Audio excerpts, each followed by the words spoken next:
84 लाख योनि में मानव को ही गुरु की आवश्यकता क्यों है? क्योंकि बुद्धि है हमारे आपके पास। ईश्वर की सबसे अच्छी रचना है हम आप। उस परमात्मा ने बहुत फुर्सत से बनाया है हमको और आपको। तो जो चीज फुर्सत से बनती है उसके पास थोड़ा अलग होता है, ठीक है। तो हमको और आपको बुद्धि है सबसे ऊपर। एक जानवर को आप लिटा दीजिए, आप लोग के पास जानवर को लिटा दीजिए, उसका पूरा पैर हाथ सब एक लंबी सीधाई में उसको खड़ा करिए, तो देखिएगा कि सबसे ऊपर उसका मुंह आता है। हमारा आपका सबसे ऊपर माथा आता है। यही है ईश्वर की रचना कि मनुष्य को उसने माथा दिया है, बुद्धि दी है, समझ दी है और कहा है कि तुमको मैं अपने अंश में भेज। सारी चीजें उसी की बनाई हुई हैं, पर शिव होने की पात्रता उन्होंने सिर्फ मानव को दिया है, मनुष्य को दिया है, क्योंकि उसके पास समझ है, नैसर्गिक है। वो परमात्मा दे करके ही भेजता। जानवर को हम आप ट्रेंड करते हैं, हमको और आपको ट्रेंड करने की आवश्यकता नहीं पड़ती। बस महादेव की दया से एक रास्ता मिलता जाता है और हम आप चलते रहते हैं, ठीक। कालांतर में शिव गुरु सत्ता की स्थिति स्पष्ट हो जाती है, कब एवं कैसे, समझाने की दया की जाए। बहुत सब हिसाब से सवाल करिए। चलिए, कालांतर में शिव गुरु की सत्ता की स्थिति स्पष्ट। जब आप किसी से जुड़िएगा, किसी को अपना समझिएगा, तो संबंध बनेगा कि नहीं बनेगा? बनबे करेगा। कालांतर का अर्थ होता धीरे धीरे समय के हिसाब से, बड़े बड़े शब्दों में नहीं उलझना। साहब ने यही तो किया। हमारा धर्म अध्यात्म बड़े बड़े शब्दों में उलझा था, साहब ने आसान कर दिया। उस शिव को शिवालय से उठाकर शौचालय में ला दिया। उन्होंने कहा कि तुम लैट्रिन में भी हो, बाथरूम में भी हो, वहां भी तुम दया मांग सकते हो, नमः शिवाय कर सकते हो, अपने आप को समझा सकते हो, ठीक है। तो समय के प्रवाह में आप जैसे जैसे आपका मन पकड़ेगा कि मेरा है मेरा है मेरा है, संबंध बन जाएगा, ठीक है। तो सारा खेला संबंध का ही है, बड़े बड़े शब्दों में उलझने की आवश्यकता नहीं, ठीक। शिव गुरु चर्चा में मांस मछली क्यों खाते हैं, समझाने की दया कीजिए। कि भाई क्या कर दिया शिव गुरु चर्चा में मांस मछली काहे खाते हैं? चलिए पहले ये सब काहे को छोड़ दीजिए। दूसरी बात है कि कोई अगर खाइए लिया तो क्या अपराध कर दिया? याद रखिएगा, वो साहब है, उन्होंने कभी नहीं कहा। हमारे घरों में भी जिस दिन शिव गुरु चर्चा रहती है, जब हम लोग कहीं महोत्सव में, संगोष्ठियों में या कहीं बाहर जाते हैं, तो हम लोग साहब ने कहा है कि भाई जो मन करे वो खाइए, जो मन करे वो करिए, पर लोगों की भावनाओं का ख्याल रखिए, ठीक है। ऐसा नहीं है। शिव शिष्यता में हमारे जो पतिदेव हैं डॉक्टर अमित कुमार, वो नहीं खाते हैं और हम खाते हैं। क्या अंतर पड़ता है? भोजन से कभी प्रेम को आप नाप सकते हैं क्या? आप ही के दो बच्चे कोई खाते होंगे, कोई नहीं खाते होंगे, तो इसका मतलब क्या? जो खाएगा उससे ज्यादा प्रेम होगा, जो नहीं खाएगा उससे कम होगा? अरे यार, साहब ने लिखा है भोजन में चिकित्सा विज्ञान का आदेश अनुकरणीय है। अगर आपको कहा जाता है कि आप खाइए, आपकी जीभ को, आपके टेस्ट को लगता है कि आपको खाना चाहिए, खाइए। इसको शिव चर्चा से, इसको महादेव से या इनको इन चीजों से कोई लेना देना नहीं। यही तो दुर्भाग्य है हमारा। हम अपनी पूजा पाठ, अपने ईश्वर को, अपने महादेव को भोजन से जोड़ रखे हैं, रंग से जोड़ रखे हैं, स्त्री और पुरुष में जोड़ रखे हैं। अरे यार, इसको मन से न जोड़िएगा कि तन से जोड़िएगा।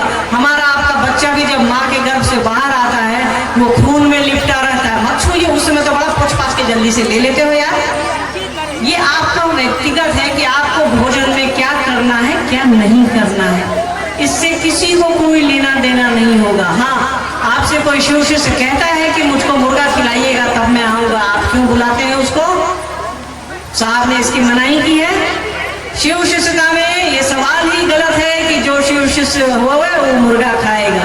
भोजन का विज्ञान आपका व्यक्तिगत है, कपड़ा पहनने का विज्ञान आपका व्यक्तिगत है। बस उसको अपना बनाइए। कहाँ भोजन, कहाँ कपड़ा में उलझे हो यार। चले जाएंगे लोग, कपड़ा वाइट कपड़ा में लगा के फूट आएगा और पूरी भुजिया जिलेबी घाट पर खाएगा। कहाँ किसमें फंसे हो? महादेव महादेव करिए। साहब ने इतनी सुंदर विधा दी है हमको और आपको। कोई नहीं आएगा हमको और आपको शिव की ओर ले जाने के लिए। वो है और दीदी माँ है हमको और आपको शिव की ओर ले जाने के लिए। शिव की ओर चलिए ना। भोजन मुर्गा मछली और पनीर में कहाँ अटके हुए यार। अंतिम सवाल है ये। 108 बार नमः शिवाय करते हैं तो पहले साहब आ जाते हैं, बाद में शिव गुरु आते हैं, तो पहले किसको प्रणाम करें ये बताने की दया की जाए। देखिए इसमें कोई दिक्कत नहीं है कि पहले साहब आ जाते हैं। आप जिससे नजदीक है, जो दिखता है उसको आदमी पकड़ता है, कोई दिक्कत नहीं है इसमें, ठीक है। जिसको महादेव ने चुना है आप उसको देख रहे हैं, इससे अच्छी बात क्या होगी? कोई दिक्कत नहीं है। तो अभ्यास करते रहिए, अभ्यास करते करते बनत बनत बन जाएंगे। अभी छोटू जी ने बताया ना कि साहब ने कहा कि हरि को पकड़ लीजिए, बनत बनत बन जाएंगे, ठीक है। हरि मतलब हरिंद्रानंद। तो आपको अगर लगता है कि नमः शिवाय कर रहे हैं, साहब सामने साहब दिख रहे हैं, दीदी माँ दिख रहे हैं, कोई बात नहीं है, कोशिश करिए नमः शिवाय से दिख रहे हैं साहब, नमः शिवाय मन पर है, अरे भैया उस गुरु को प्रणाम जा रहा है ना। ये तो अच्छी स्थिति है। लोगों को डिस्को दिखता है, लोगों को डांस दिखता है, लोगों को रसोई में दूध दिखता है, आटा गुनाया है कि नहीं दिखता, सब्जी कटाई है कि नहीं दिखता है। आपको साहब दीदी दिख रहे हैं। जिसको महादेव ने चुना है वो धरती का महादेव आपको दिख रहा है, उस महादेव दया निधान को प्रणाम करने के क्रम में ये अच्छी स्थिति है यार। इस पे कोई बातें नहीं होनी, बहुत अच्छी स्थिति है आपकी।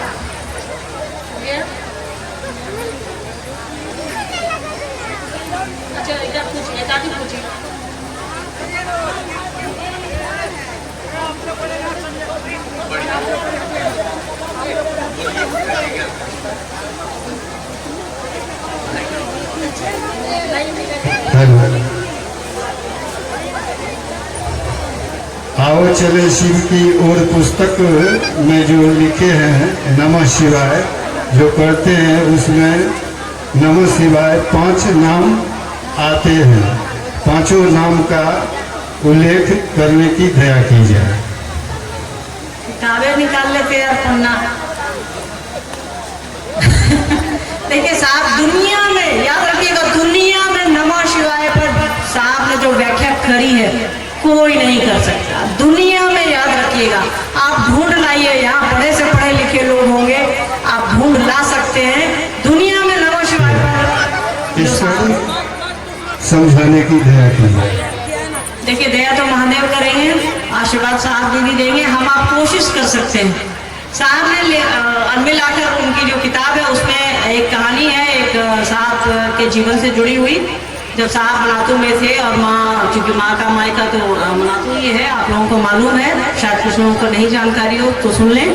उन्होंने रात में वो और माँ बाहर टहल रहे थे। मनातू गढ़ के पीछे बगीचा है बहुत बड़ा, क्योंकि वहाँ बड़े लोग हैं, उन लोग हमारे नाना साहब बहुत बड़े आदमी, तो वो उस हिसाब से पूरा उन लोगों का बहुत ज्यादा फैलाव था। तो माँ और पापा, साहब और दीदी वहाँ पीछे रात में टहलने गए